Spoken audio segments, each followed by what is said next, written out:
अम्मा, आपके बेटे ने मनी ऑर्डर भेजा है। डाकिया बाबू ने अम्मा को देखते अपनी साइकिल रोक दी। अपनी आंखों पर चढ़े चश्मे को उतार आंचल से साफ कर वापस पहनती अम्मा की बूढ़ी आंखों में अचानक एक चमक सी आ गई। बेटा, पहले जरा बात करवा दो। अम्मा ने उम्मीद भरी निगाहों से उसकी ओर देखा, लेकिन उसने अम्मा को टालना चाहा। अम्मा, इतना टाइम नहीं रहता है मेरे पास कि हर बार आपके बेटे से आपकी बात करवा सकूं। डाकिये ने अम्मा को अपनी जल्दबाजी बताना चाहा, लेकिन अम्मा उससे चिरौरी करने लगी। बेटा, बस थोड़ी देर की ही तो बात है। अम्मा, आप मुझसे हर बार बात करवाने की जिद ना किया करो। यह कहते हुए वह डाकिया रुपए अम्मा के हाथ में रखने से पहले अपने मोबाइल पर कोई नंबर डायल करने लगा। लो अम्मा, बात कर लो, लेकिन ज़्यादा बात मत करना, पैसे कटते हैं। उसने अपना मोबाइल अम्मा के हाथ में थमा दिया। उसके हाथ से मोबाइल ले फोन पर बेटे से हालचाल लेती अम्मा मिनट भर बात कर ही संतुष्ट हो गई। उनके झुर्रीदार चेहरे पर मुस्कान छा गई।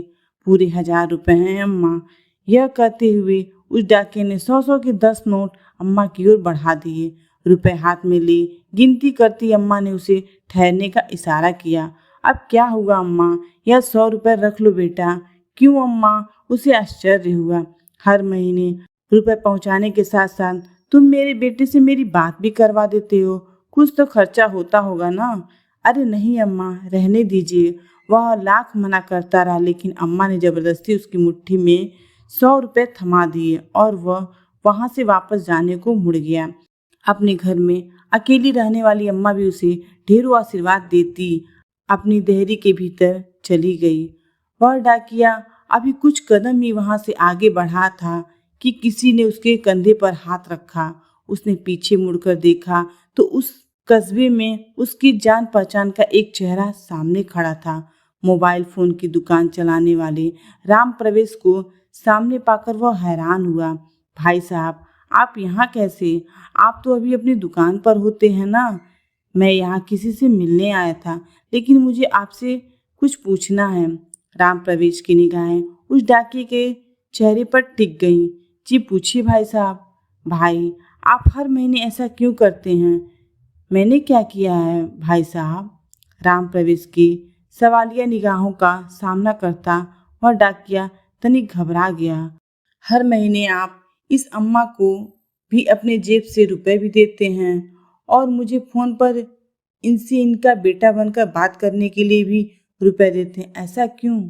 राम प्रवेश का सवाल सुनकर डाकिया थोड़ी देर के लिए सक पका गया, मानो अचानक उसका कोई बहुत बड़ा झूठ पकड़ा गया हो। लेकिन अगले ही पल उसने सफाई दी। मैं रुपए इन्हें नहीं, अपनी अम्मा को देता हूँ। मैं समझा नहीं। उस डाकिये की बात सुनकर राम प्रवेश हैरान हुआ, लेकिन डाकिया आगे बताने लगा। इनका बेटा कहीं बाहर कमाने गया था और वो हर महीने अपनी अम्मा के लिए 1000 रुपए का मनी ऑर्डर भेजता था। लेकिन एक दिन मनी ऑर्डर की जगह इनके बेटे के एक दोस्त की चिट्ठी अम्मा के नाम आई थी। उस डाकिये की बात सुनते राम प्रवेश को जिज्ञासा हुई। कैसी चिट्ठी? क्या लिखा था उस चिट्ठी में? संक्रमण की वजह से उनके बेटे की जान चली गई, अब वह नहीं रहा। फिर क्या हुआ भाई? राम प्रवेश की जिज्ञासा दुगनी हो गई, लेकिन डाकिये ने अपनी बात पूरी की। हर महीने चंद रुपयों का इंतजार और बेटे की कुशलता की उम्मीद करने वाली इस अम्मा को यह बताने की मेरी हिम्मत नहीं हुई। मैं हर महीने अपनी तरफ से इनका मनी ऑर्डर ले आता हूँ, लेकिन यह तो आपकी अम्मा नहीं है ना। मैं भी हर महीने 1000 रुपये भेजता था अपनी अम्मा को, लेकिन अब मेरी अम्मा भी कहाँ रहीं? यह कहते हुए उस डाकिये की आंखें भर आईं।